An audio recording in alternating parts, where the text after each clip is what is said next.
if you are going to find some relationship between combustion and the allotropes, ಅಂದ್ರೆ ನಾವು ಈಗಾಗಲೇ combustion ಮತ್ತೆ allotropes ಬಗ್ಗೆ ಡಿಸ್ಕಸ್ ಮಾಡಿದೀವಿ.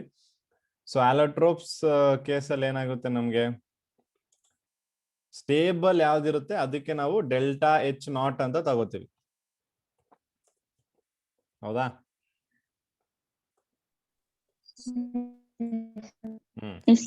ಅದೇ ರೀತಿ ಎಂಥಾಲ್ಪಿ ಆಫ್ ಕಂಬಷನ್ ಅಲ್ಲೂ ಯಾವ್ದಾದ್ರು ಸ್ಟ್ಯಾಂಡರ್ಡ್ ಸ್ಟೇಟ್ ಬಂದಾಗ ನಾವೇನ್ ಮಾಡ್ತೀವಿ, ಡೆಲ್ಟಾ ಸಿ ಎಚ್ ನಾಟ್ ಅಂತ ಮೆನ್ಷನ್ ಮಾಡ್ತೀವಿ. ಸೊ ನಮ್ಗೆ ಈಗಾಗಲೇ ಗೊತ್ತಾಗಿದೆ ಸ್ಟ್ಯಾಂಡರ್ಡ್ ಎಂಥಾಲ್ಪಿ ಅಂತ ಯಾವಾಗ ಹೇಳ್ತೀವಿ ಅಂತ. ಸೊ ಇದ್ರಲ್ಲಿ if I am going to take allotropes of carbon, okay, so ಯಾವ್ದೇ ತಗೊಳ್ಳೋಣ ಅಂದ್ರೆ ಇಲ್ಲಿ ಡೈಮಂಡ್ ತಗೊಳ್ಳೋಣ, ಇನ್ನೊಂದ್ ಕಡೆ graphite. Okay, so enthalpy of combustion of graphite ಮತ್ತೆ ಡೈಮಂಡ್ ನೀವು ಚೆಕ್ ಮಾಡೋದಾದ್ರೆ, ಸೊ ಗ್ರಾಫೈಟ್ ಎಷ್ಟಿದೆ ನಮ್ಗೆ, it is going to be minus 393.5 kilojoule ಇರುತ್ತೆ. 393.5 ಕಿಲೋಜೌಲು.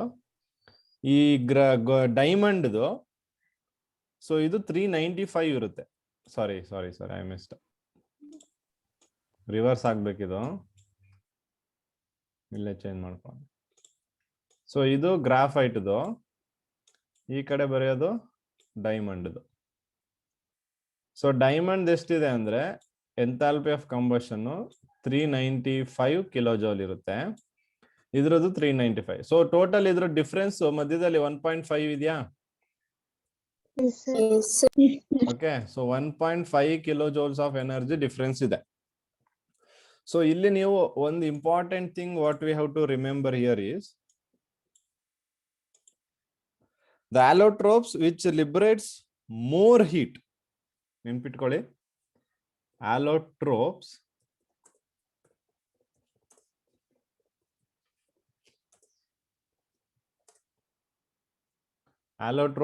which liberates more heat is less stable. This thing you have to remember. ಅರ್ಥ ಆಗ್ತಿದ್ಯಾ? So ಯಾವ allotropes ಜಾಸ್ತಿ ಹೀಟ್ ಲಿಬರೇಟ್ ಮಾಡುತ್ತೆ ಅದನ್ನ ಎಂತ ತಗೋತೀವಿ ನಾವು? Less stable. So now you can determine graphite and diamond, which is less stable? Diamond. Alva, it is very clear, right? Yes, sir. So ಇದನ್ನ ನಾವು ನೆನ್ಪಿಟ್ಕೋಬೇಕು. ಬರೀ ನಿಮ್ಗೆ ವ್ಯಾಲ್ಯೂಸ್ ಕೊಟ್ಬಿಟ್ಟು ಸ್ಟೆಬಿಲಿಟಿ ಹೇಳೋಕೆ ಇದ್ದಾಗ ನೀವು ವ್ಯಾಲ್ಯೂಸ್ ಚೆಕ್ ಮಾಡ್ಬಿಟ್ಟು ಹೇಳ್ಬೇಕು. ಓಕೆ, ಸೊ ಮೈನಸ್ 395 ಕಿಲೋಜೌಲ್ ಅಂದ್ರೆ ಇಲ್ಲಿ ಅದು ಜಾಸ್ತಿ, ಮೈನಸ್ ಇದೆ ಅಂದ ತಕ್ಷಣ ಅದನ್ನ ಕಮ್ಮಿ ಅನ್ಕೊಂಬೇಡಿ. ಇಲ್ಲೇ ನಿಮ್ಗೆ ನೆಗೆಟಿವ್ ಸೈನ್ ನಾನು ಯಾವತ್ತೂ ಹೇಳ್ತಾ ಇದ್ದೀನಿ, ನೆಗೆಟಿವ್ ಸೈನ್ ಮ್ಯಾಗ್ನಿಟ್ಯೂಡ್ ಹೇಳ್ತಾ ಇಲ್ಲ ನಿಮ್ಗೆ. It just represents what? ಅಷ್ಟೇ ನಿಮ್ಗೆ ಹೇಳೋದು. ನೀವು ಮೈನಸ್ 395 ಅಂದ ತಕ್ಷಣ ಅದು ಕಮ್ಮಿ ಅಂತ ಅನ್ಕೊಳಕ್ ಹೋಗ್ಬೇಡಿ. ಫಿಗರ್ ಪ್ರಕಾರ, ನಂಬರ್ಸ್ ಪ್ರಕಾರ ಅದು ಕಮ್ಮಿನೇ ಇರ್ಬೋದು, ಬಟ್ ನಮ್ಗೆ ಗೊತ್ತಿರೋದೇನು, ನೆಗೆಟಿವ್ ಪಾಸಿಟಿವ್ ಇಂಡಿಕೇಟ್ ಮಾಡೋದು ಎಂಡೋಥರ್ಮಿಕ್ ಅಂಡ್ ಎಕ್ಸೋಥರ್ಮಿಕ್ ಅಷ್ಟೇ. ಸೊ ಹಾಗಾಗಿ 395 ಕಿಲೋಜೌಲ್ ಅಂದ್ರೆ ಅದೇ ಜಾಸ್ತಿ ಆಯ್ತು. ಸೊ 1.5 ಕಿಲೋಜೌಲ್ಸ್ ಆಫ್ ಎಕ್ಸ್ಟ್ರಾ ಎನರ್ಜಿನ ಡೈಮಂಡ್ ಲಿಬರೇಟ್ ಮಾಡುತ್ತೆ. ಸೊ ಹಾಗಾಗಿ ಡೈಮಂಡ್ ಏನಾಗುತ್ತೆ, ಲೆಸ್ ಸ್ಟೇಬಲ್ ಆಗುತ್ತೆ ಕಂಪೇರ್ ಟು ಯಾವ್ದಕ್ಕೆ? Graphite. Yes. Okay. So is it possible for us to convert diamond to graphite? No, sir. ಇಲ್ಲಿ ನಿಮ್ಮ ಸುಮಾರು ಜನ ಹೇಳ್ತಾರೋ ಡೈಮಂಡ್ ಇರಬಹುದು. ಡೈಮಂಡ್ ಇರೋರು ಗ್ರಾಫೈಟ್ ಆಗಿ ಕನ್ವರ್ಟ್ ಮಾಡಬಹುದಾ ಅಂದ್ರೆ you observing absolutely no. But I say you can convert diamond to an graphite.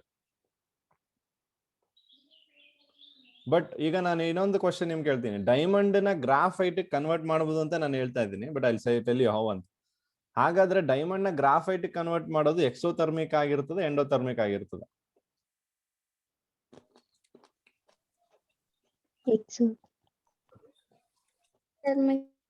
ಇನ್ನೊಂದ್ಸಲ ಕೇಳಿ. ಡೈಮಂಡ್ ನ ಗ್ರಾಫೈಟ್ ಗೆ ಕನ್ವರ್ಟ್ ಮಾಡೋದು ಎಕ್ಸೋಥರ್ಮಿಕ್ ರಿಯಾಕ್ಷನ್ ಆಗಿರುತ್ತಾ ಇಲ್ಲ ಎಂಡೋಥರ್ಮಿಕ್ ರಿಯಾಕ್ಷನ್ ಆಗಿರುತ್ತಾ?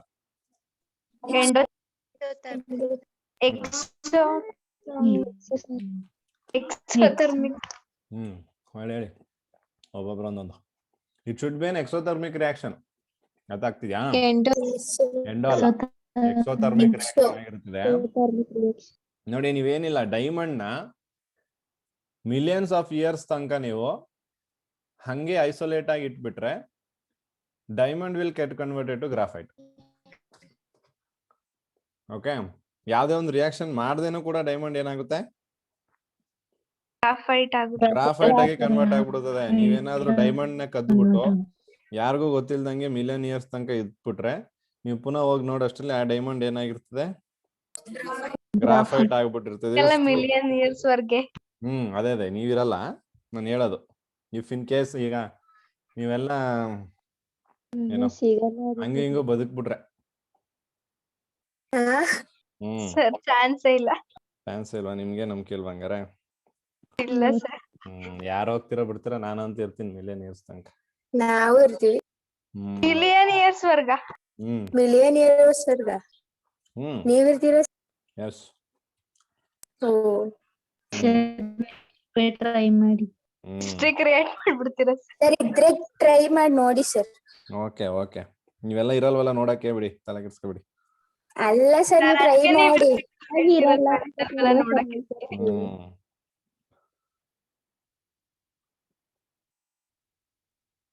ಓಕೆ, ಸರಿ, ಆಯ್ತು, ಅದನ್ನ ನೋಡೋಣ ಆಮೇಲೆ.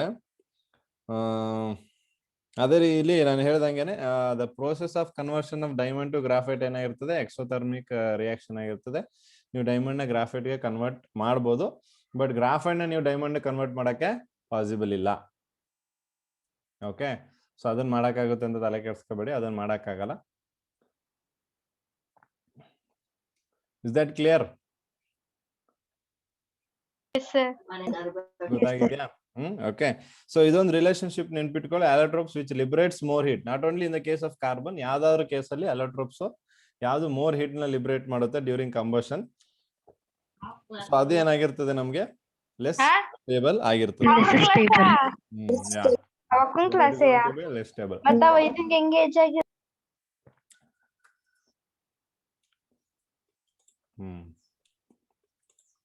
Okay, so next we'll move on to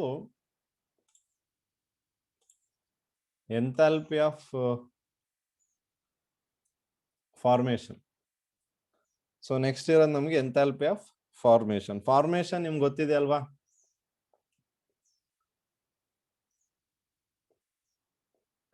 When 1 mole of compound is formed from its element, ಅಂದ್ರೆ ನೀವು A ಪ್ಲಸ್ ಬಿ ನ ಆಡ್ ಮಾಡಿ ನಿಮ್ಗೆ AB ಅನ್ನುವಂತ ಕಾಂಪೌಂಡ್ ಬರುತ್ತಲ್ಲ, ಆ ಕಾಂಪೌಂಡ್ ಬಂದಾಗ ಏನು ಎನರ್ಜಿ ನಿಮ್ಗೆ ಸಿಗುತ್ತೆ, ಆ ಎನರ್ಜಿ ಏನಾಗಿರ್ತದೆ? ಎಂಥಾಲ್ಪಿ ಆಫ್ ಫಾರ್ಮೇಶನ್ ಎನರ್ಜಿ, ಅಂದ್ರೆ delta F H. So enthalpy of formation of substance is defined as heat change or heat evolved ಆಗಿರ್ಬೋದು ಅಥವಾ ಅಬ್ಸರ್ವ್ ಆಗಿರ್ಬೋದು. So when 1 mole of substance is formed from its elements ಅಲ್ವಾ? So ಅದನ್ನ ನಾವೇಂತ ಕರಿತೀವಿ? Enthalpy of formation ಅಂತ ಕರಿತೀವಿ. So ಅದರಲ್ಲಿ ಅಗೇನ್ ಸ್ಟ್ಯಾಂಡರ್ಡ್ ಕಂಡೀಷನ್ಸ್ ಯೂಸ್ ಮಾಡ್ಕೊಂಡಾಗ ಡೆಲ್ಟಾ ಎಫ್ ಎಚ್ ನಾಟ್ ಆಗುತ್ತೆ. ಸೊ ನೀವು ಎಕ್ಸಾಂಪಲ್ ನೋಡ್ಬೋದು ಅದಕ್ಕೆ. ಕಾರ್ಬನ್ ಮತ್ತೆ ಆಕ್ಸಿಜನ್, ಕಾರ್ಬನ್ ಒಂದು ಎಲಿಮೆಂಟ್, ಆಕ್ಸಿಜನ್ ಒಂದು ಎಲಿಮೆಂಟ್, ಅವೆರಡನ್ನ ಏನ್ ಮಾಡಿದಾರೆ ಅವರು? ಕಂಬೈನ್ ಮಾಡಿದ್ರೆ ನಿಮ್ಗೆ ಏನ್ ಬಂತು? ಒಂದು ಕಾಂಪೌಂಡ್ ಬಂತಿದೆ. ಸೊ ಈ ಕಾಂಪೌಂಡ್ ಬರ್ಬೇಕಾದ್ರೆ ಏನ್ ಎನರ್ಜಿ ನಿಮಗೆ ಸಿಗ್ತಿದೆ ಅದನ್ನ ಏನ್ ಮಾಡಿದಾರೆ ಅವರು? Delta F H not, which is standard energy. So standard energy ಅಂದಾಗ ಸೊ ಅವರು ಕಂಡೀಷನ್ಸ್ ಸ್ಟ್ಯಾಂಡರ್ಡ್ ಕಂಡೀಷನ್ ಮೇಂಟೈನ್ ಮಾಡಿರ್ತಾರೆ. ಓಕೆ, ಸೊ ಆ ಎನರ್ಜಿ ಎಷ್ಟು? 393.5 ಕಿಲೋ ಜೂಲ್ ಪರ್ ಮೋಲ್.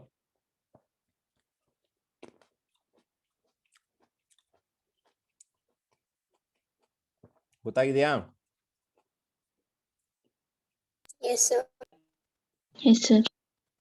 ಜೊತೆಗೆ ಇಲ್ಲಿ ನಿಮ್ಗೆ ಎಂಥಾಲ್ಪಿ ಆಫ್ ಫಾರ್ಮೇಶನ್ ಆಗ್ಬೇಕು ಅಂದ್ರೆ elements should be in their standard state. ಗೊತ್ತಾಗ್ತಿದ್ಯಾ? ಜೊತೆಗೆ ಈಗ ಯಾವುದೇ ಒಂದು ಎಲಿಮೆಂಟ್, ಈಗ ಕಾರ್ಬನ್ ನಾವು ತಗೊಂಡಿದೀವಿ ಅಥವಾ ಆಕ್ಸಿಜನ್ ನಾವು ತಗೊಂಡಿದೀವಿ, ಸ್ಟ್ಯಾಂಡರ್ಡ್ ಸ್ಟೇಟ್ ಅಲ್ಲಿ ಇದ್ರದ್ದು ವ್ಯಾಲ್ಯೂ ಏನಾಗಿರುತ್ತೆ?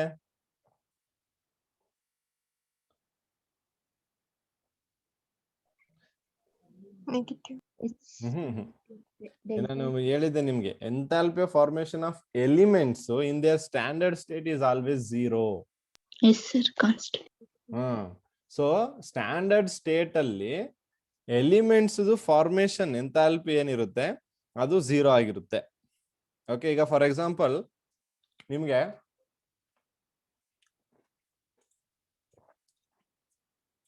Delta H0 value of carbon ಕೇಳಿದ್ರೆ ಎಷ್ಟು ಹೇಳ್ಬೇಕು ನೀವು? ಈ carbon graphite carbon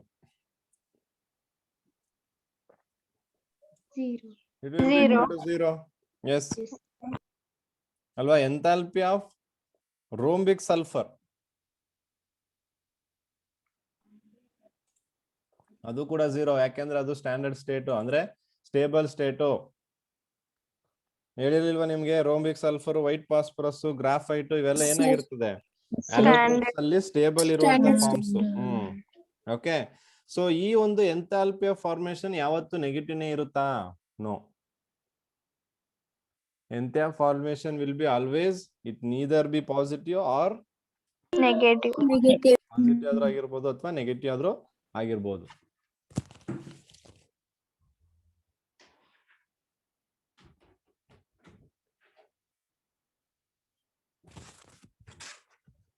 but combustion ಅಲ್ಲಿ ಮಾತ್ರ ಏನ್ ಹೇಳ್ತೀವಿ? ಅದನ್ನ ನೆಗೆಟಿವ್ ಅಂತ ಹೇಳ್ತೀವಿ. So enthalpy formation can be either positive or negative. Okay, so ನೀವೀಗ ನೆಗೆಟಿವ್ ಒಂದು ನೋಡಿದಿರಲ್ವಾ? ಸೊ ಇದನ್ನೇ ನಾನು ಬೇಕಾದ್ರೆ ಪಾಸಿಟಿವ್ ಬರೆಯೋದಾದ್ರೆ ಕಾರ್ಬನ್ ತಗೊಳ್ಳೋಣ. C2 ಬೇಡ, will write it as 2C plus H2. 2C plus H2. It give rise to what? 2 moles of CH. Minus 2 moles of CH ಅನ್ನಕ್ಕಿಂತ ಹಿಂಗೆ ಹೇಳಿ. C2H2. ಆಲ್ಕೈನ್ ಬರುತ್ತಲ್ಲ. Yes, sir. Yes, sir. So ಇದ್ರದ್ದು energy ಎಷ್ಟು ಗೊತ್ತಾ? Plus 220 kilojoule.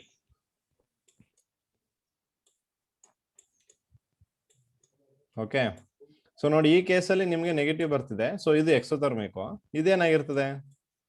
Endothermic ಆಗಿರ್ತದೆ. Okay, ಇಲ್ಲಿ ಈ reaction ಆಗ್ಬೇಕಾದ್ರೆ ಏನ್ ಮಾಡುತ್ತೆ? ಹೀಟ್ ನ ಅಬ್ಸರ್ವ್ ಮಾಡ್ಕೊಂಡು ರಿಯಾಕ್ಷನ್ ಆಗುತ್ತೆ ಇಥೈಲಿನ್ ಫಾರ್ಮೇಶನ್ ಆಗಕ್ಕೆ ಅಥವಾ ಇಥೈನ್ ಗ್ಯಾಸ್ ಫಾರ್ಮೇಶನ್ ಆಗಕ್ಕೆ. ಬಟ್ ಕಾರ್ಬನ್ ಮೊನಾಕ್ಸೈಡ್ ಫಾರ್ಮೇಶನ್ ಆಗಕ್ಕೆ ಏನಿಲ್ಲ ಅಲ್ವಾ? ಈಗ ನಿಮ್ಗೆ ಗೊತ್ತಿದೆ ಕಾರ್ಬನ್ ಡೈಆಕ್ಸೈಡ್ ಅಟ್ಮಾಸ್ಫಿಯರ್ ಅಲ್ಲಿ ಫಾರ್ಮೇಶನ್ ಆಗುತ್ತಾ ಇಲ್ವಾ? ಅದಾಗ ಅದೇ ಆಗತ್ತೆ ಅಲ್ವಾ? ನೀವೇನಾದ್ರೂ ಎಕ್ಸ್ಟ್ರಾ ಕೆಲಸ ಮಾಡ್ತೀರಾ ಆಗಕ್ಕೆ? ಮಾಡಲ್ವಲ್ಲ. ರೈಟ್. ಸೊ ಅದು ಎಕ್ಸೋಥರ್ಮಿಕ್ ಅಲ್ವಾ? ಹೀಟ್ ಲಿಬರೇಟ್ ಆಗುವಂತದ್ದು. ಕಾರ್ಬನ್ ಮತ್ತೆ ಆಕ್ಸಿಜನ್ ಕಂಬೈನ್ ಆಗಿ ಹೀಟ್ ನ ಲಿಬರೇಟ್ ಮಾಡುತ್ತೆ. Is again nothing but combustion ಅನ್ಸಲ್ವಾ ನಿಮ್ಗೆ? Carbon plus oxygen. ಮತ್ತೆ ವ್ಯಾಲ್ಯೂ ನೆಗೆಟಿವ್ ಬರ್ಲೇಬೇಕಲ್ವಾ? ಬಟ್ ಇಲ್ಲಿ ನೋಡಿ ಕಂಬಷನ್ ಆಗ್ತಿಲ್ಲ, ಇಲ್ಲಿ ಹೈಡ್ರೋಜನ್ ಗ್ಯಾಸ್ ಇರೋದು. ಸೊ ಅದಕ್ಕೆ ಇದೇನಾಗುತ್ತೆ? ಈ ಪ್ರೋಸೆಸ್ ಆಗಕ್ಕೆ ಹೀಟ್ ನ ಅಬ್ಸರ್ವ್ ಮಾಡ್ಕೊಳ್ಳುತ್ತೆ. ಗೊತ್ತಾಗಿದ್ಯಾ? ಸೊ ಹಾಗಾಗಿ enthalpy of formation positive negative ಎರಡು ಇರಬಹುದು. ಕ್ಲಿಯರ್ ಆಗಿದ್ಯಾ?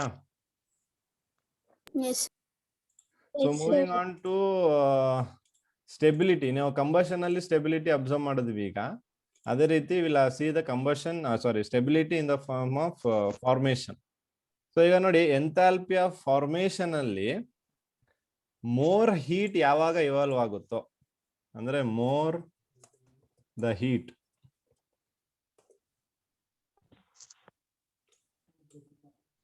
more the heat during the formation of an exothermic compound has greater stability.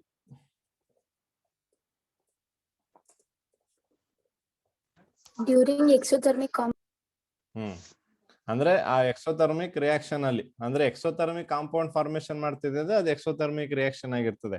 So more heat evolve during the formation of an exothermic compound. Exothermic compound ಅಂದ್ರೆ delta H negative ಆಗಿರುವಂತದ್ದು. Okay,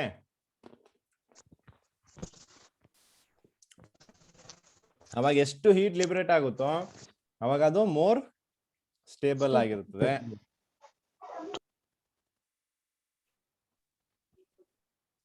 ಅಂದ್ರೆ ಇನ್ನು ಏನ್ ಹೇಳ್ಬೋದು ಅಂದ್ರೆ more the negative value ಅಂತ ತಗೋಬಹುದು ನೀವು. ಮೋರ್ ದ ಹೀಟ್ ಅಂದ್ರೆ ಮೋರ್ ದ ನೆಗೆಟಿವ್ ವ್ಯಾಲ್ಯೂ ತಾನೆ ಎಕ್ಸೋಥರ್ಮಿಕ್ ಅಲ್ಲಿ, ಹೌದಾ ಇಲ್ವಾ? Yes, sir. Yes, sir. ಅದೇ ರೀತಿ ಮೋರ್ ಹೀಟ್ ಅಬ್ಸಾರ್ಬ್ಡ್.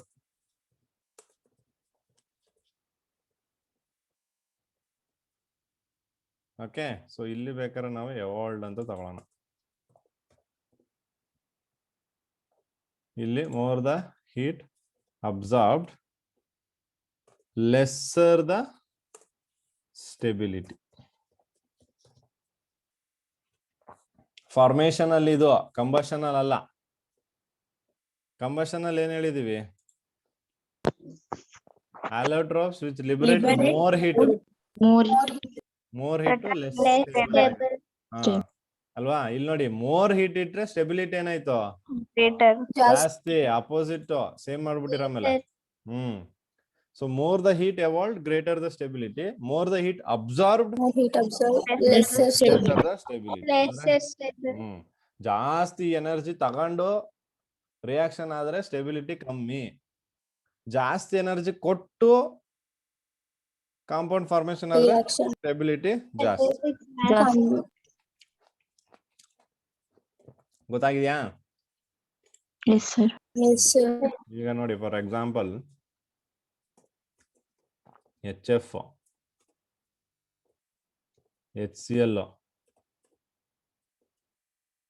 ಆಮೇಲೆ HBr,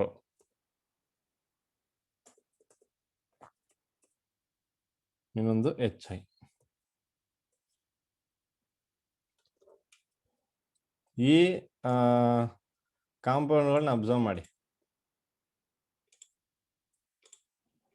ಸೊ ಈ ಕಾಂಪೌಂಡ್ಗಳಲ್ಲಿ HF ದು ಎಂಥಾಲ್ಪಿ ಆಫ್ ಫಾರ್ಮೇಶನ್, HF ದು -271 HF ದು, HCl ದು -92, HBr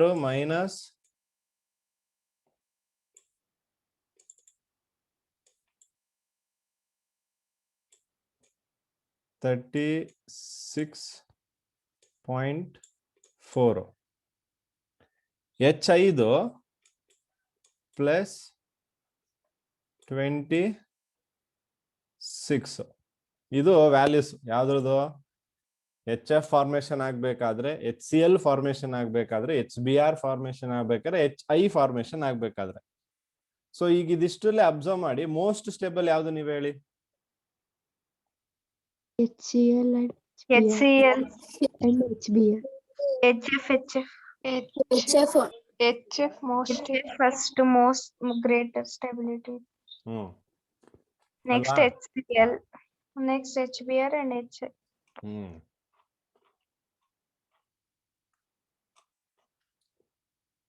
ಬೇರೆ ಇನ್ನೊಂದು ಸೆಕೆಂಡ್ ಬ್ಯಾಚ್ ಸ್ಟೂಡೆಂಟ್ಸ್ ಇಲ್ಲೇ ಇದ್ದೀರಲ್ವಾ? ಸೆಕೆಂಡ್ ಬ್ಯಾಚ್ ಅವ್ರು ಒಬ್ರು ಬಾಯ ಬಿಡ್ತಲ್ವಲ್ಲ?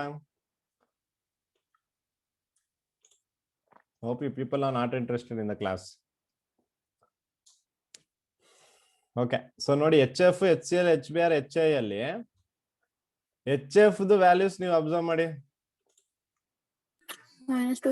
Negative. More Negative negative. -270. So more negative ಅಂದ್ರೆ ಮೋರ್ ಹೀಟ್ ಎವಾಲ್ಡ್ More ಆಗಿದೆ. heat evolved. So more heat ಅಂದ್ರೆ most stable. Greater stability.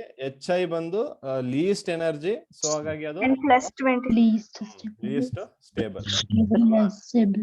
So ನಾವು ನೆಕ್ಸ್ಟ್ ಪಿ ಬ್ಲಾಕ್ ಎಲಿಮೆಂಟ್ಸ್ ಅಲ್ಲಿ ನೀವು ಈಗ ಫ್ಲೂರಿನ್, ಕ್ಲೋರಿನ್, ಬ್ರೋಮಿನ್ ನೋಡಿದ್ರೆ ಅದಷ್ಟು ಪಿ ಬ್ಲಾಕ್ ಅಲ್ಲಿ 17th ಗ್ರೂಪ್ ಅಲ್ಲಿ ಬರುತ್ತೆ ಹ್ಯಾಲೋಜನ್ಸ್ ಅಲ್ಲಿ.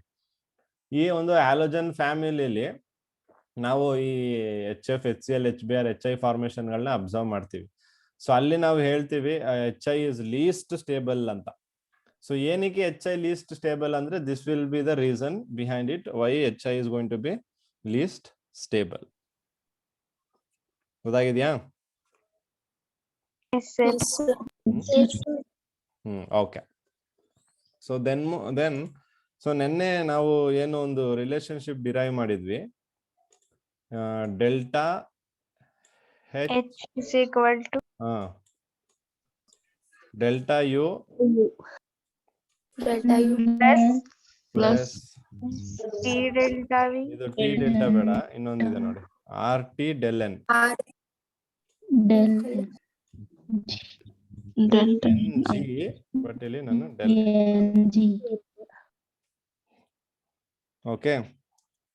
ಸೊ ಈ ಈಕ್ವೇಶನ್ ಅಲ್ಲಿ ಡೆಲ್ ಎನ್ ಏನು, number of moles difference, gaseous product ಮತ್ತೆ ಗ್ಯಾಸಿಯಸ್ ರಿಯಾಕ್ಟೆಂಟ್. Reactants. ಸೊ ಅದನ್ನ ನೆನ್ಪಿಟ್ಕೊಳ್ಳಿ. ಡೆಲ್ ಎನ್ ಏನಿದೆ ಅದು total number of moles of gaseous product minus total number of moles of gaseous reactants. Number of moles of products minus number of moles of reactants such that they should be in the gaseous state only. ಇದು G. Delta N G ಆಗಿರ್ಲೇಬೇಕು. ಅಂದ್ರೆ gaseous state ಅಲ್ಲಿ ಇದ್ದಾಗ ಮಾತ್ರ ನಿಮ್ಗೆ delta N value consider ಮಾಡಬೇಕು. ಅರ್ಥ ಆಗ್ತಿದ್ಯಾ? Okay, sir. Yes, sir. So ಈ ರಿಲೇಶನ್ಶಿಪ್ ಅಲ್ಲಿ ಈಗ delta H, if the value of delta H is lesser than delta U ಆದ್ರೆ, delta H value is lesser than delta U ಆದ್ರೆ del N ಏನಿದೆ ಇದೇನಾಗಿರ್ತದೆ ನಮ್ಗೆ, it will be Negative. value. Okay. ಅದೇ ಒಂದು delta H, if it is going to be More equal than to delta U, greater than delta H equal to delta N ಆಗ್ಬೇಕಂದ್ರೆ Positive. Positive Zero. Zero ಆಗ್ಬೇಕು. Zero ಆದ್ರೆ zero ಆಗಲ್ವಾ? yes, sir. ಮತ್ತೆ Zero. Positive ಅಲ್ಲ, ಅದು zero. So delta H B zero. ಈಗ ನೀವು delta H value ಜಾಸ್ತಿ ಇತ್ತು Greater than delta U. ಅವಾಗ ಏನಾಗುತ್ತೆ? Positive value. ಸೊ ಈ ಕೇಸಲ್ಲಿ ಇದು ಪಾಸಿಟಿವ್ ಆಗುತ್ತೆ. ಎಸ್, ಗೊತ್ತಾಯ್ತಾ? ಸೊ ಈ ಕಂಡೀಷನ್ಸ್ ಗಳನ್ನ ನೆನ್ಪಿಟ್ಕೋಬೇಕು ನೀವು.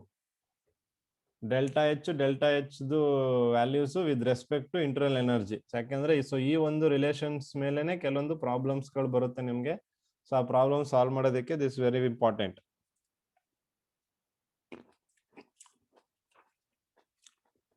ಕ್ಲಿಯರ್ ಆಗಿದೆಯಾ? Yes, sir. Yes, sir.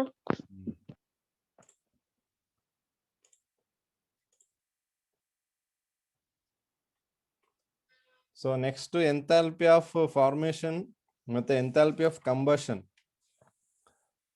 So ಎರಡು ರಿಯಾಕ್ಷನ್ ಆದ್ಮೇಲೆ so next will move on to enthalpy of solution. Will move on to enthalpy of solution. So ಇದು enthalpy of formation, delta H of product minus delta H of reactant. So phase transformation will come into the later.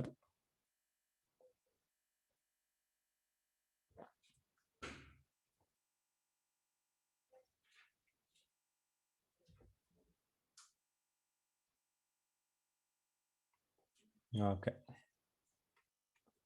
So I'll just explain here using this.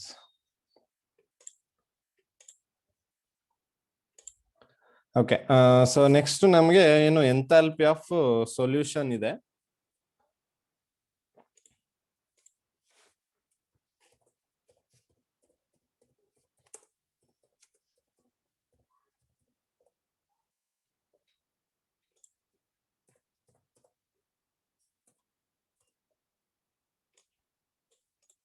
So enthalpy of solution ತಗೊಳ್ಳೋದಾದ್ರೆ, so enthalpy of solution is nothing but enthalpy change that occurs when 1 mole of substance is dissolved in large excess of solvent, in which further dilution of solution does not produce any enthalpy change. ಅಂದ್ರೆ so ಇಲ್ಲಿ observe ಮಾಡಿ, ಯಾವುದೋ ಒಂದು solvent ಇದೆ ನಮ್ಮ ಹತ್ರ.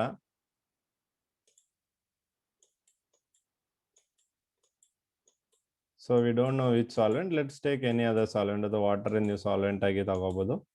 So ಈ ಸಾಲ್ವೆಂಟಿಗೆ ನಾವೇನ್ ಮಾಡ್ತಿದೀವಿ, we are adding some solutes. Okay, so ಈ ಸಾಲ್ಯೂಟ್ ಎಷ್ಟಾಗಿರುತ್ತೆ ನಮ್ಗೆ 1 ಮೋಲ್. ಓಕೆ, ಸೊ ಅಥವಾ 1 ಮೋಲ್ ಆಫ್ ಸಬ್ಸ್ಟೆನ್ಸ್ ನಾವೇನ್ ಆಡ್ ಮಾಡ್ತೀವಿ ಇದನ್ನ ಇದರಲ್ಲಿ ಡಿಸಾಲ್ವ್ ಮಾಡೋದಿಕ್ಕೆ. Okay, so 1 mole of substance when it is dissolved in excess of solvent, ಜಾಸ್ತಿ ಇರುವಂತ ಸಾಲ್ವೆಂಟ್ ಅಲ್ಲಿ ಡಿಸಾಲ್ವ್ ಮಾಡಿದಾಗ such that further dilution of the solution does not produce any change on the enthalpy. ಅಂದ್ರೆ ಈಗ ನಾವು example ಏನೀಗ ಅರ್ಥ ಮಾಡ್ಕೊಳ್ಳಿ, 1 ಲೀಟರ್ ನೀರಿಗೆ 1 kg ಶುಗರ್ನ ಆಡ್ ಮಾಡಿದೀರಾ. 1 ಲೀಟರ್ ನೀರಿಗೆ 1 kg ಶುಗರ್ನ ಹಾಕಿ ಹೆಂಗೋ ಡಿಸಾಲ್ವ್ ಮಾಡಿದೀರಾ. ಸೊ ಅದ್ರ ಮೇಲೆ ಇನ್ನೊಂದ್ ಸ್ವಲ್ಪ ಶುಗರ್ ಹಾಕಿದ್ರೆ ಡಿಸಾಲ್ವ್ ಆಗುತ್ತಾ? ಸೊ ಅಲ್ಲಿ ಡಿಸಾಲ್ವ್ ಆಗಲ್ಲ ಅಂದ್ರೆ that is not going to effect the enthalpy change. ಅರ್ಥ ಆಗ್ತಿದ್ಯಾ? ಸೊ ಅಲ್ಲಿ ತನಕ ನೀವೇನ್ ಮಾಡ್ಬೇಕು, ಡೈಲ್ಯೂಷನ್ ಮಾಡ್ಬೇಕು. ಸೊ ಎಲ್ಲಿ ತನಕ ನೀವು ಡೈಲ್ಯೂಷನ್ ಮಾಡ್ಬೇಕು ಅಂದ್ರೆ ನೀವು ಎಕ್ಸ್ಟ್ರಾ ಸಾಲ್ಟ್ ಅಥವಾ ಎಕ್ಸ್ಟ್ರಾ ಏನೇ ಒಂದು ಸಬ್ಸ್ಟೆನ್ಸ್ ಆಡ್ ಮಾಡಿದ್ರು ಎಂಥಾಲ್ಪಿಲಿ ಯಾವುದೇ ರೀತಿಯಾದ ಚೇಂಜಸ್ ಆಗಬಾರದು.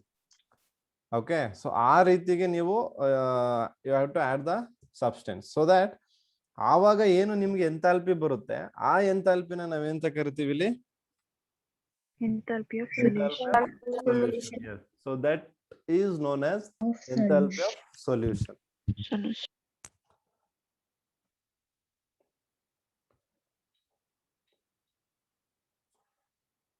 ಗೊತ್ತಾಗಿದ್ಯಾ? ಸೊ ಈಗ ನಿಮ್ಗೆ ಫಾರ್ ಎಕ್ಸಾಂಪಲ್ ನೀವೇನ್ ಮಾಡ್ಬೋದು, NaOH ಇದೆ, ಸೋಡಿಯಂ ಹೈಡ್ರಾಕ್ಸೈಡ್ ಪೆಲೆಟ್ಸ್. ಈ ಸೋಡಿಯಂ ಹೈಡ್ರಾಕ್ಸೈಡ್ ಪೆಲೆಟ್ಸ್ ನ ನಾವು ವಾಟರ್ಗೆ ಹಾಕಿ ಡಿಸಾಲ್ವ್ ಮಾಡ್ತಾ ಇದ್ದಾಗ ಬೀಕರ್ ಏನಾಗಕ್ ಸ್ಟಾರ್ಟ್ ಆಗುತ್ತೆ?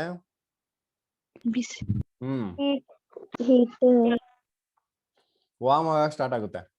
ಸೊ ವಾರ್ಮ್ ಆಗೋದು ಏನ್ ಇಂಡಿಕೇಟ್ ಮಾಡ್ತಿದೆ? Exothermic. Heat liberate. Liberating. So ಎಷ್ಟು ಅಮೌಂಟ್ ಆಫ್ ಹೀಟ್ ಲಿಬರೇಟ್ ಆಗ್ತಾರೆ ಅಂದ್ರೆ ಎಕ್ಸ್ಪೆರಿಮೆಂಟ್ಲಿ ನಾವೇನ್ ಮಾಡ್ಬೇಕು, ಅದನ್ನ ಫೈಂಡ್ ಔಟ್ ಮಾಡ್ಕೊಳ್ಳೋದು. ಗೊತ್ತಾಗಿದ್ಯಾ? Yes, sir. ಓಕೆ, ಸೊ ಅದನ್ನ ನಾವೆಂತ ಕರಿತೀವಿ ಇಲ್ಲಿ? That we know, we call it as enthalpy of solution. Okay, so ಇಲ್ಲಿ ಯಾವ ಕೇಸಲ್ಲಿ ನಮಗೆ ಹೀಟ್ ಎವಾಲ್ವ್ ಆಗುತ್ತೆ ಅಥವಾ ಯಾವ ಕೇಸಲ್ಲಿ ಹೀಟ್ ಅಬ್ಸರ್ವ್ ಆಗುತ್ತೆ ಅನ್ನೋದನ್ನ ಕಂಡು ನೋಡ್ಕೋಬೇಕು first. It is very important. ನಾವು ಈ ಪಾಯಿಂಟ್ಸ್ ನೋಡಿ. First, heat is evolved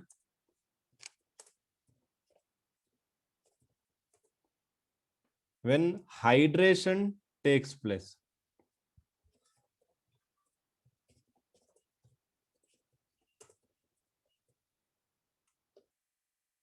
okay, heat ಯಾವಾಗ ಎವಾಲ್ವ್ ಆಗುತ್ತೆ ಅಂದ್ರೆ ಹೈಡ್ರೇಷನ್ ಆದಾಗ ಎವಾಲ್ವ್ ಆಗುತ್ತೆ.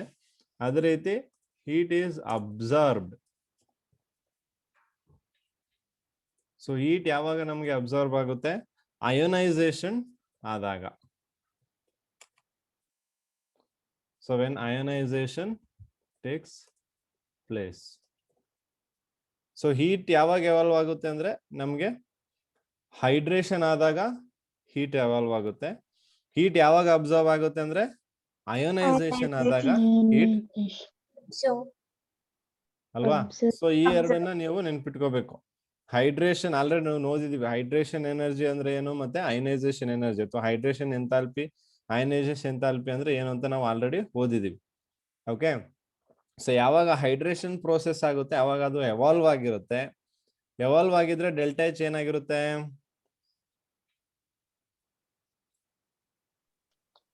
Repeat once again. ಅಂದ್ರೆ ಹೀಟ್ ಎವಾಲ್ವ್ ಆಗಿದ್ದಾಗ ಡೆಲ್ಟಾ ಎಚ್ ಏನಾಗುತ್ತೆ ಅಂದೆ? Negative. ಅಲ್ವಾ? ಅಂದ್ರೆ ಎವ್ರಿ ಹೈಡ್ರೇಷನ್ ರಿಯಾಕ್ಷನ್ ಏನಾಗಿರುತ್ತೆ? Delta H Negative. Ionisation reaction ಅಲ್ಲಿ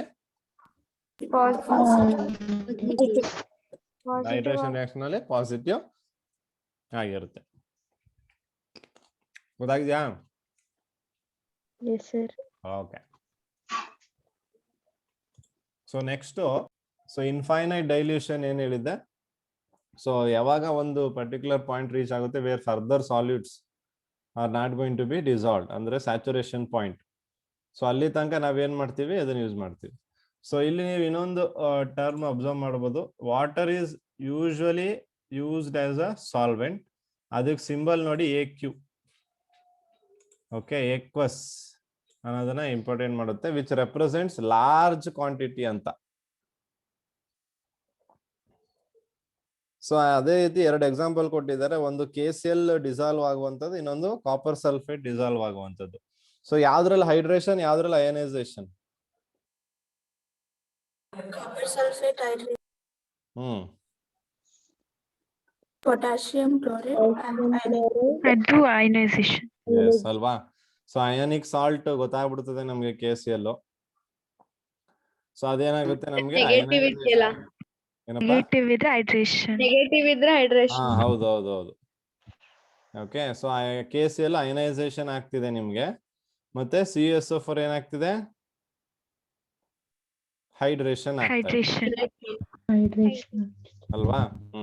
ಓಕೆ, ಸೊ ಅದಕ್ಕೆ ಯಾಕೆ ನೋಡಿ, ಫಸ್ಟ್ ಕೇಸಲ್ಲಿ ಎಂಡೋಥರ್ಮಿಕ್ ಅಯನೈಸೇಷನ್ ಆದಾಗ ಅದು ಎಂಡೋಥರ್ಮಿಕ್, ಮತ್ತೆ ಸೆಕೆಂಡ್ ಕೇಸಲ್ಲಿ ಹೈಡ್ರೇಷನ್ ಆಗ್ತಾ ಇದೆ, that is going to be exothermic. So the ಗೊತ್ತಾಗಿದ್ಯಾ? Yes, sir.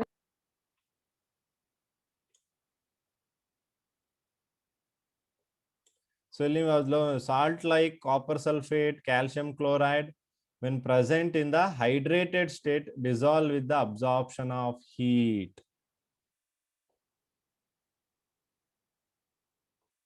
ಯಾವಾಗ ಅಂದ್ರೆ ಅದು ಹೈಡ್ರೇಟೆಡ್ ಸ್ಟೇಟ್ ಅಲ್ಲಿ, ಅಂದ್ರೆ ಕಾಪರ್ ಹೈಡ್ರೇಟೆಡ್ ಅಂದ್ರೆ 5H2O 10H2 ಅಂತ ಆಡ್ ಮಾಡ್ತಿದ್ವಿ ನೋಡಿ ನಾವು, ನೆನಪಿದ್ಯಾ? Yes, sir. Water of Plaster of Paris ಎಲ್ಲ ಇದೆಯಲ್ಲ. ಕರೆಕ್ಟ್, ಆತರ. ಸೊ ಆತರ ಕಾಂಪೌಂಡ್ ಇದ್ದಾಗ ಏನಾಗುತ್ತೆ ನೋಡಿ, they dissolve with the absorption of heat ಅಲ್ವಾ? ಅಂದ್ರೆ ಇಲ್ಲಿ ಏನಾಗ್ತಿದೆ ನೋಡಿ, ಈ ಜಾಗದಲ್ಲಿ ಹೀಟ್ ಎವಾಲ್ವ್ ಆಗ್ತಿದೆ ಇಲ್ಲಿರೋ ಕಾಪರ್ ಸಲ್ಫೇಟ್ ಅಲ್ಲಿ. ಬಟ್ ಇಲ್ಲಿ ಹೈಡ್ರೇಟೆಡ್ ಸಾಲ್ಟ್ ತಗೊಂಡ್ರೆ ಏನಾಗ್ಬೇಕು? absorption. ಹೀಟ್ ಅಬ್ಸಾರ್ವ್ ಆಗ್ಬೇಕು. ಸೊ ಇಲ್ಲಿ ಎವಲ್ಯೂಷನ್ ಆಗ್ತಿದೆ, ಈ ಕೇಸಲ್ಲಿ ಅಬ್ಸಾರ್ಪ್ಷನ್ ಆಗ್ಬೇಕು. ಸೊ ಅದಕ್ಕೆ each and every single points in thermodynamics are very important.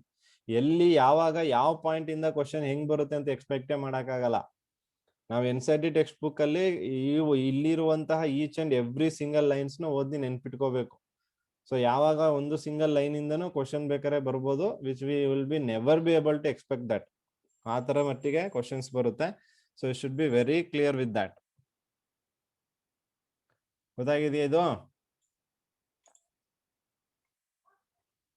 ನೋಡಿ ಇಲ್ಲಿ ಈಗ ತಾನೇ ನಾನು ಹೇಳಿದೆ ನಿಮ್ಗೆ, ಸಾಲ್ಟ್ ಲೈಕ್ ಕಾಪರ್ ಏನಿದೆ ನೋಡಿ, CuHSO4 5H2 ಹೈಡ್ರೇಟೆಡ್ ಸಾಲ್ಟ್ ಇದೆ ಅಲ್ವಾ? Yes, sir. ಇದ್ರದ್ದು ನೋಡಿ ΔH ವ್ಯಾಲ್ಯೂ ಪಾಸಿಟಿವ್ ಬಂದಿದೆ. ಪಾಸಿಟಿವ್ ಬಂದ್ರೆ ಏನು? ΔH ಎಂಡೋಥರ್ಮಿಕ್ ಅಲ್ವಾ, ಅಬ್ಸಾರ್ಪ್ಷನ್ ಅಲ್ವಾ? Yes, sir. Yes. Okay. So here now we'll see enthalpy of solution from lattice enthalpy and enthalpy of hydration.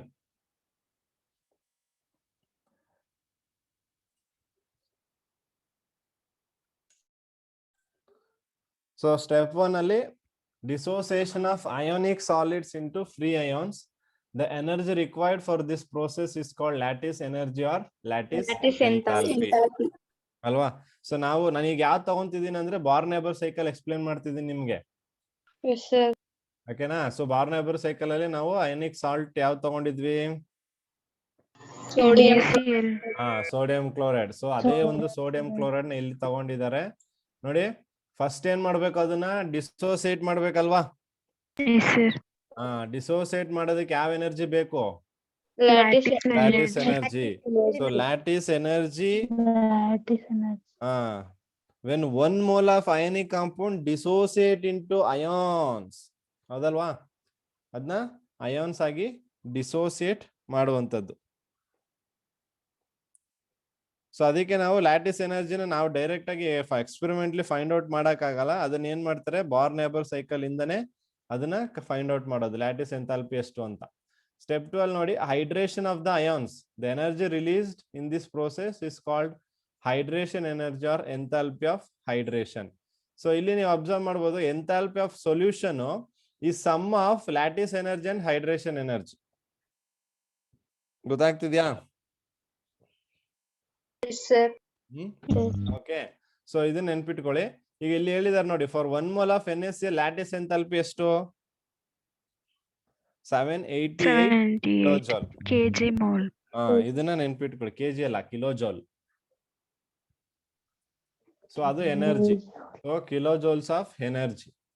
So 1 mole of NaCl ನ dissociate ಮಾಡೋದಕ್ಕೆ ನೀವು ಎಷ್ಟು amount of lattice energy ಕೊಡ್ತೀರಾ ಅಂದ್ರೆ 788 ಕಿಲೋಜೌಲ್ಸ್. For 1 mole. ಹಾ, for 1 mole of NaCl ಗೆ. Hydration ಎಷ್ಟು ಬಂತು? 784 ಕಿಲೋಜೌಲ್. ಸೊ ಅವೆರಡನ್ನ ಮೈನಸ್ ಮಾಡಿದಾಗ ನಿಮ್ಗೆ ಎಷ್ಟು ಬರುತ್ತೆ? 4 kg. 4 ಕಿಲೋಜೌಲ್.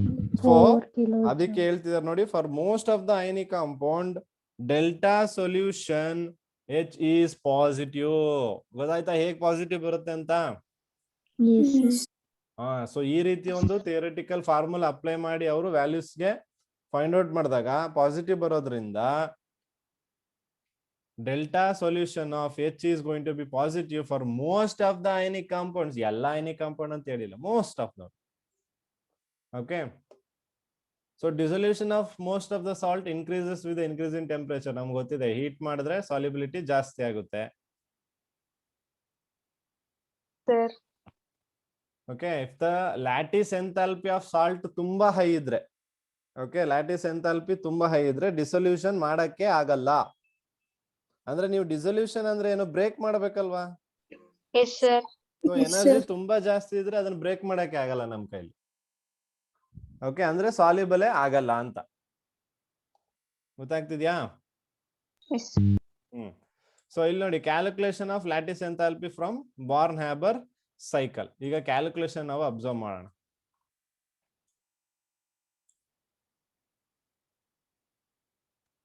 ಸೊ ಈ ಸೈಕಲ್ ಅಬ್ಸರ್ವ್ ಮಾಡಿದಿರಲ್ವಾ ಎಲ್ಲರೂ?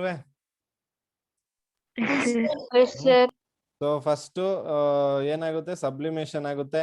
ಮೆಟಾಲಿಕ್ ಸೋಡಿಯಂ ಏನಾಗುತ್ತೆ, ಗೇಷಿಯಸ್ ಸೋಡಿಯಂ ಆಗಿ ಕನ್ವರ್ಟ್ ಆಗುತ್ತೆ. ಆವಾಗ ಎನರ್ಜಿ ಎಷ್ಟು ನೋಡಿ, ಸಬ್ಲಿಮೇಷನ್ ಎನರ್ಜಿ ಪ್ಲಸ್ 108 ಕಿಲೋಜೌಲ್ ಇದೆ. ಅರ್ಥ ಆಗ್ತಿದ್ಯಾ? ಹಾ, next process ionisation. Gaseous ion ಏನಕ್ಕೆ ಕನ್ವರ್ಟ್ ಮಾಡ್ತಿದೀವಿ? ಗೇಷಿಯಸ್ ಕ್ಯಾಟ್ ಅಯಾನ್ ಆಗಿ ಕನ್ವರ್ಟ್ ಮಾಡ್ತಿದೀವಿ. ಗೇಷಿಯಸ್ ಸೋಡಿಯಂ ಮೆಟಲ್ ನ ನಾವು ಗೇಷಿಯಸ್ ಅಯಾನ್ ಆಗಿ ಕನ್ವರ್ಟ್ ಮಾಡ್ತಾ ಇದೀವಿ. ಗೊತ್ತಾಗ್ತಿದ್ಯಾ?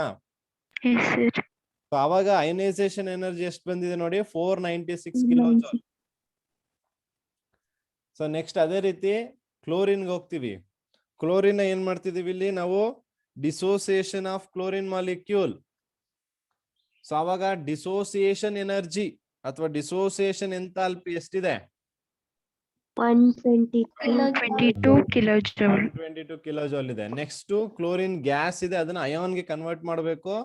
ಅಯಾನ್ ಕನ್ವರ್ಟ್ ಮಾಡೋದು electron gain enthalpy, addition of electron. So ಅದೆಷ್ಟು ಬಂದಿದೆ ನೋಡಿ ಅಲ್ವಾ? ಸೊ ಅದಷ್ಟನ್ನ ಅವರು ಆಡ್ ಮಾಡಿದಾಗ ನಿಮ್ಗೆ ಎಷ್ಟು ಬಂತು ನೋಡಿ, ಯು ವ್ಯಾಲ್ಯೂ -788 joule. ಅಲ್ವಾ? ಸೊ ಇಲ್ಲೊಂದು ಫಾರ್ಮುಲಾ ಕೊಟ್ಟಿದೆ ನೋಡಿ, ಡೆಲ್ಟಾ HF0. HF ಅಂದ್ರೇನು?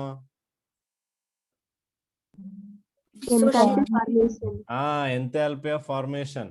Enthalpy of formation is equal to sum of all this sublimation, ionization, dissociation, electron gain enthalpy ಮತ್ತೆ U. ಓಕೆ, ಸೊ ಎಲ್ಲಾನು ಆಡ್ ಮಾಡಿದಾಗ, ಅರ್ಥ ಆಗ್ತಿದ್ಯಾ? ಎಲ್ಲಾನು ಆಡ್ ಮಾಡಿದಾಗ ನಿಮ್ಗೆ ಏನ್ ಬರುತ್ತೆ ನೋಡಿ ವ್ಯಾಲ್ಯೂ, -411 ಕಿಲೋಜೌಲ್ ಬರುತ್ತೆ. ಗೊತ್ತಾಗ್ತಿದ್ಯಾ?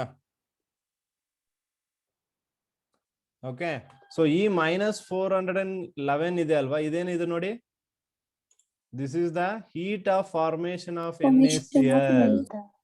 ಅಂದ್ರೆ NaC ಅಲ್ಲೂ ಫಾರ್ಮೇಶನ್ ಆಗ್ಬೇಕಲ್ವಾ, ಆ ಫಾರ್ಮೇಶನ್ ಆದಾಗ ಎನರ್ಜಿ ಲಿಬರೇಟ್ ಆಗುತ್ತಾ ಅಬ್ಸಾರ್ಬ್ ಆಗುತ್ತೆ, ಹೌದಾ ಇಲ್ವಾ? Yes, sir. ಅದೆಷ್ಟು ಅಂದ್ರೆ ಅದು 411 to 10 ಅಂತ ಕೊಟ್ಟಿದ್ದಾರೆ, +or- 1 ಇದ್ರೆ ಪ್ರಾಬ್ಲಮ್ ಇಲ್ಲ. ಅರ್ಥ ಆಗ್ತಿದೆ ಇದು? Yes, sir. Yes, sir. So you can see here.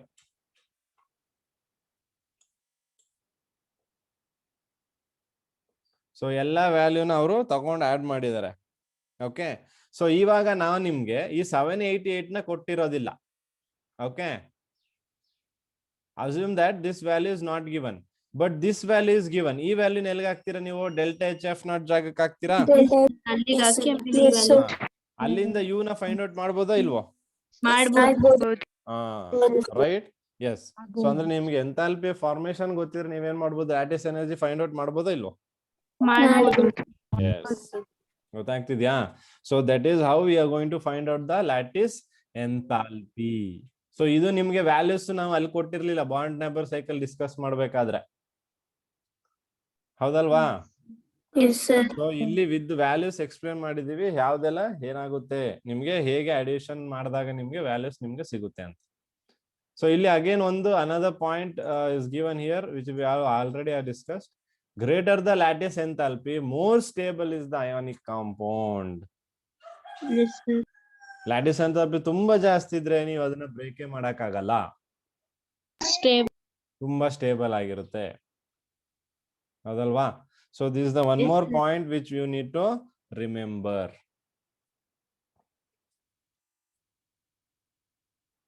ಅರ್ಥ ಆಯ್ತಾ ಇಲ್ವಾ ಇದು? ಅರ್ಥ ಆಯ್ತು sir. Okay. I hope everyone are able to understand this. Okay.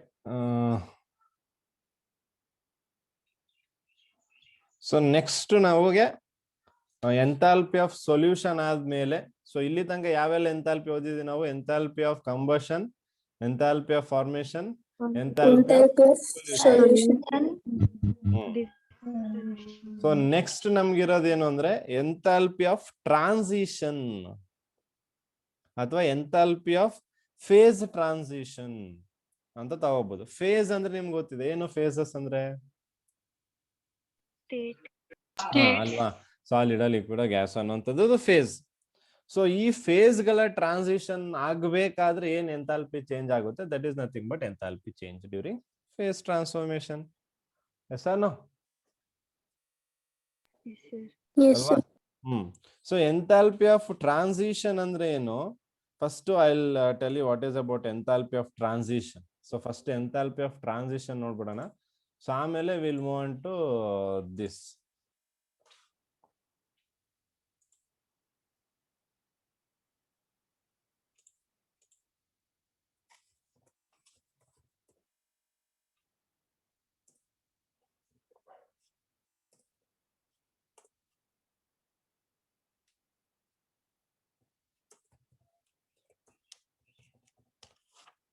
Okay, so enthalpy of transition ಅಲ್ಲಿ ಏನಾಗುತ್ತೆ ಅಂದ್ರೆ, so enthalpy change occurs when one mole of element undergoes A change from one allotropic form to another allotropic,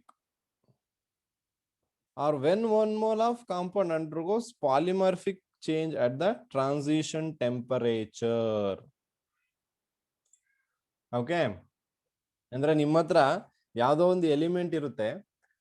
okay, ಆ element ಗೆ certain temperature ಕೊಟ್ಟ ತಕ್ಷಣ ಆ element ಏನಾಗುತ್ತೆ, ಆ ಪರ್ಟಿಕ್ಯುಲರ್ ಎಲಿಮೆಂಟ್ ಇಂದ ಇನ್ನೊಂದು ರೀತಿಯಾಗಿ ಅದು ಕನ್ವರ್ಟ್ ಆಗುವಂತದ್ದು. ಗೊತ್ತಾಗ್ತಿದ್ಯಾ ನಾನು ಹೇಳ್ತಿರೋದು? Yes, sir. ಓಕೆ, ಸೊ ಈಗ for example we have here phosphorus. Okay, this phosphorus is white phosphorus.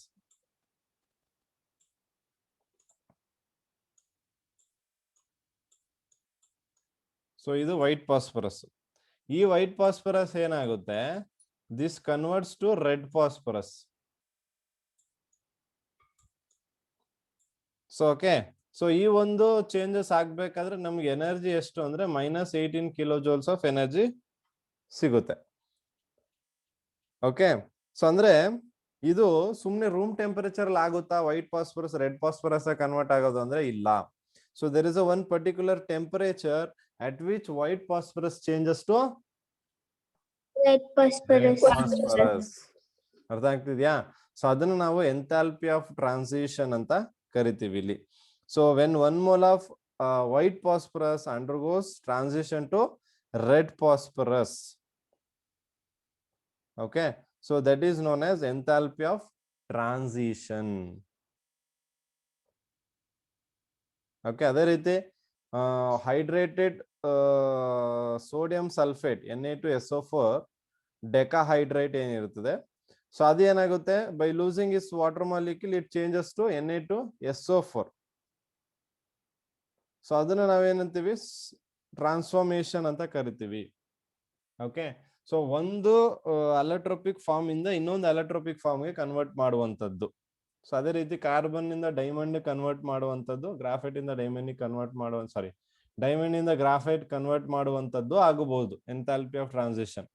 But ನಮ್ಗೆ ಗೊತ್ತಿಲ್ಲ ಯಾವ ಟ್ರಾನ್ಸಿಷನ್ ಟೆಂಪರೇಚರ್ ಅಲ್ಲಿ ಯಾವ ಪ್ರೋಸೆಸ್ ಆಗುತ್ತೆ ಅಂತ. ಗ್ರಾಫೈಟ್ ಇಂದ ಡೈಮಂಡ್ ಮಾಡಕ್ಕಾಗಲ್ಲ. ಅದಾಗಲ್ಲ ಅದೇನು ಡೈಮಂಡ್ ಇಂದ ಗ್ರಾಫೈಟ್. ಎಸ್, ಸೊ ಆ ಕೇಸಲ್ಲಿ ಆ ಒಂದು ಟ್ರಾನ್ಸಿಷನ್ ಏನಿದೆ ಅದನ್ನ ನಾವು ಎಂಥಾಲ್ಪಿ ಆಫ್ ಟ್ರಾನ್ಸಿಷನ್. ಈ ಒಂದು ಪ್ರೋಸೆಸ್ ಅಲ್ಲಿ ಎಷ್ಟು ಎನರ್ಜಿ ನಿಮ್ಗೆ ಸಿಗುತ್ತೆ ಅದು ಎವಾಲ್ವ್ ಅಥವಾ ಅಬ್ಸರ್ವ್ ಆಗುತ್ತೆ. ಸೊ ಅದು ಏನಾಗುತ್ತೆ ನಮ್ಗೆ ಎಂಥಾಲ್ಪಿ ಆಫ್ ಟ್ರಾನ್ಸಿಷನ್ ಅಂತ ಕರಿತೀವಿ. ಗೊತ್ತಾಗಿದ್ಯಾ? ಅದ್ರಲ್ಲಿ ನಮ್ಗೆ ಆ ಒಂದು ಟ್ರಾನ್ಸಿಷನ್ ಅಲ್ಲಿ ನಮ್ಗೆ ಎಂಥಾಲ್ಪಿ ಆಫ್ ಫೇಸ್ ಟ್ರಾನ್ಸಿಷನ್ ಅಂತ ಬರುತ್ತೆ. ಸೊ ಆ ಎಂಥಾಲ್ಪಿ ಆಫ್ ಫೇಸ್ ಟ್ರಾನ್ಸಿಷನ್ ಅಲ್ಲೇ ನಮ್ಗೆ ಈ ಒಂದು ಟೈಪ್ಸ್ ಗಳು ಇರೋದು. ಸೊ ಇದರಲ್ಲಿ enthalpy of fusion, enthalpy of vaporisation ಮತ್ತೆ ಎಂಥಾಲ್ಪಿ ಆಫ್ ಸಬ್ಲಿಮೇಷನ್ ಅನ್ನುವಂಥದ್ದು ಸಿಗುತ್ತೆ. ಓಕೆ, ಸೊ ಇದೆಲ್ಲ ತುಂಬಾ simple. Enthalpy of fusion, vaporisation, sublimation ನಿಮ್ಗೆಲ್ಲ ಗೊತ್ತಿದೆ. ಸೊ ಫ್ಯೂಷನ್ ಅಂದ್ರೆ ಏನ್ ಮಾಡ್ತೀರಾ, ಸಾಲಿಡ್ ಇಂದ ಲಿಕ್ವಿಡ್ ಕನ್ವರ್ಟ್ ಮಾಡ್ತೀರಾ ಅಷ್ಟೇ. 1 mole of solid ice converted to liquid ಅಲ್ವಾ? So enthalpy of fusion is the heat energy or change in enthalpy when 1 mole of solid at its melting point is converted into liquid state. ಅದು enthalpy of fusion. In vaporisation ಅಂದ್ರೆ ಅಲ್ಲೇ ಇದೆ, ಏನಾಗ್ಬೇಕು, ಗ್ಯಾಸಸ್ಗೆ convert ಆಗ್ಬೇಕು. So 1 mole of liquid at its boiling point changes to gaseous state is nothing but enthalpy of vaporization. Process ಆಗ್ಬೇಕಾದ್ರೆ ಇವೆಲ್ಲ ಒಂದು ಪ್ರೋಸೆಸ್ಗಳು ಅಥವಾ ಒಂದು ರಿಯಾಕ್ಷನ್ಗಳು ಇದು ಆಗ್ಬೇಕಾದ್ರೆ ಎಷ್ಟು ಅಮೌಂಟ್ ಆಫ್ ಎನರ್ಜಿ ನಿಮ್ಗೆ ರಿಲೀಸ್ ಆಗ್ತಿದೆಯೋ ಇಲ್ಲ ಅಬ್ಸರ್ವ್ ಆಗ್ತಿದೆಯೋ ಅದನ್ನ ನೀವೇನಂತ ಮಾಡ್ತೀರಾ, ಎಂಥಾಲ್ಪಿ ಅಂತ ಕರಿತೀವಿ. ಈಗ ಫಾರ್ ಎಕ್ಸಾಂಪಲ್ ನೋಡಿಯಪ್ಪ, ಐಸ್ ಇದೆ ನಿಮ್ಮ ಹತ್ರ ಅಲ್ವಾ? ಸೊ ಐಸ್ ಏನಾಗ್ಬೇಕು, ವಾಟರ್ ಆಗಿ ಕನ್ವರ್ಟ್ ಆಗ್ಬೇಕು. ಐಸ್ ವಾಟರ್ ಆಗಿ ಕನ್ವರ್ಟ್ ಆಗ್ಬೇಕು ಅಂದ್ರೆ ನೀವ್ ಎನರ್ಜಿ ಕೊಡ್ತೀರಾ ಇಲ್ಲ ಅದೇ ತಗೊಳುತ್ತಾ? ನೀವ್ ಎನರ್ಜಿ ಕೊಡ್ಬೇಕು, ಎಕ್ಸ್ಟರ್ನಲ್ ಎನರ್ಜಿ. ಈಗ ನೀವು ಫ್ರಿಡ್ಜ್ ಇಂದ ಹೊರಗಡೆ ತೆಗ್ದಿದ್ದೀರಾ ಅಂದ್ರೆ itself it is you are giving an energy ಅಂತ. ರೆಫ್ರಿಜರೇಟರ್ ಇಂದ ನೀವು ತೆಗ್ದಿದ್ದೀರಾ ಅಂದ್ರೆ ಅರ್ಥ ಅದು. So here you can understand that ice ಇಂದ ವಾಟರ್ ಹೋಗ್ತಿದೆ ಅಂದ್ರೆ ಎಂಥಾಲ್ಪಿ ಆಫ್ ಫ್ಯೂಷನ್ ಪಾಸಿಟಿವ್ ಇರ್ಬೇಕು ವ್ಯಾಲ್ಯೂ, ಹೌದಾ? ಲಿಕ್ವಿಡ್ ನ ಗ್ಯಾಸ್ ಮಾಡ್ಬೇಕಂದ್ರೆ ವ್ಯಾಲ್ಯೂ ಪಾಸಿಟಿವ್ ಇರ್ಬೇಕು ಇಲ್ವಾ? ಇರ್ಬೇಕು ಅಲ್ವಾ? ಇದೆಲ್ಲ ಕಾಮನ್ ಸೆನ್ಸ್. ಇಷ್ಟೊತ್ತಿಗೆಲ್ಲ ನಿಮ್ಗೆ ಅಂಡರ್ಸ್ಟುಡ್ ಆಗಿರುತ್ತೆ ಅದು. ಮತ್ತೆ ಏನಿದೆ, ಸಬ್ಲಿಮೇಷನ್. ಅಗೇನ್ ಸಾಲಿಡ್ ಇಂದ ಏನ್ ಮಾಡ್ತೀರಾ, ಡೈರೆಕ್ಟ್ ಅಲ್ವಾ? ಸೊ ಈ ಪ್ರೋಸೆಸ್ ಅಲ್ಲಿ ವ್ಯಾಲ್ಯೂ ಏನಾಗಿರ್ಬೇಕು, ಪಾಸಿಟಿವ್. ಎಲ್ಲಾ ಎಂಥಾಲ್ಪಿ ಆಫ್ ಟ್ರಾನ್ಸ್ಫಾರ್ಮೇಶನ್ಸ್ ಅಲ್ಲಿ ಎಲ್ಲಾ ಏನು ಫ್ಯೂಷನ್, ವೇಪರೈಸೇಷನ್, ಸಬ್ಲಿಮೇಷನ್ ಇದೆ ಎಲ್ಲದರಲ್ಲೂ ಎಂಥಾಲ್ಪಿ ಪಾಸಿಟಿವ್. ಗೊತ್ತಾಗ್ತಿದ್ಯಾ ಅದು? ಫೇಸ್ ಟ್ರಾನ್ಸ್ಫಾರ್ಮೇಶನ್ ಅಲ್ಲಿ ಫುಲ್ ಪಾಸಿಟಿವ್ ವ್ಯಾಲ್ಯೂಸ್ ಬರುತ್ತಾ? ಎಲ್ಲದರಲ್ಲೂ. ಈಗ ಐಸ್ ಇಂದ ಅಂದ್ರೆ ಸಾಲಿಡ್ ಇಂದ ಲಿಕ್ವಿಡ್ ಮಾಡಕ್ಕೆ, ಲಿಕ್ವಿಡ್ ಇಂದ ಗ್ಯಾಸ್ ಮಾಡಕ್ಕೆ, ಸಾಲಿಡ್ ಇಂದ ಡೈರೆಕ್ಟ್ ಅಲ್ಲಿ ಹೀಟ್ ಅಬ್ಸರ್ವ್ ಆಗುತ್ತೆ. ಯಾಕೆಂದ್ರೆ ನೀವು ಹೀಟ್ ಎನರ್ಜಿನ ಕೊಟ್ರೆ ತಾನೇ ಪ್ರೋಸೆಸ್ ಆಗೋದು. ಲಿಕ್ವಿಡ್ ಇಂದ ಗ್ಯಾಸ್ ಹೋಗ್ಬೇಕು ಅಂದ್ರೆ ನೀವು ಸುಮ್ನೆ ಇಟ್ಬಿಟ್ರೆ ಆಗುತ್ತೆ? ಅದು ಹೀಟ್ ಎನರ್ಜಿನ ಅಬ್ಸರ್ವ್ ಮಾಡ್ಕೊಂತಾನೆ ಹೋಗೋದು. ಸೊ ಆ ರೀತಿ. ಓಕೆ, ಸೊ ಆ ರೀತಿ ಪ್ರೋಸೆಸ್ ಆಗಿರೋದ್ರಿಂದ ಇವೆಲ್ಲ ಏನಾಗುತ್ತೆ, ಎಂಥಾಲ್ಪಿ ನಿಮ್ಗೆ ಪಾಸಿಟಿವ್ ಇದ್ದೇ ಇರುತ್ತೆ. ಗೊತ್ತಾಗಿದ್ಯಾ? Yes, sir. Yes, sir. Okay, so ಇದಿಷ್ಟು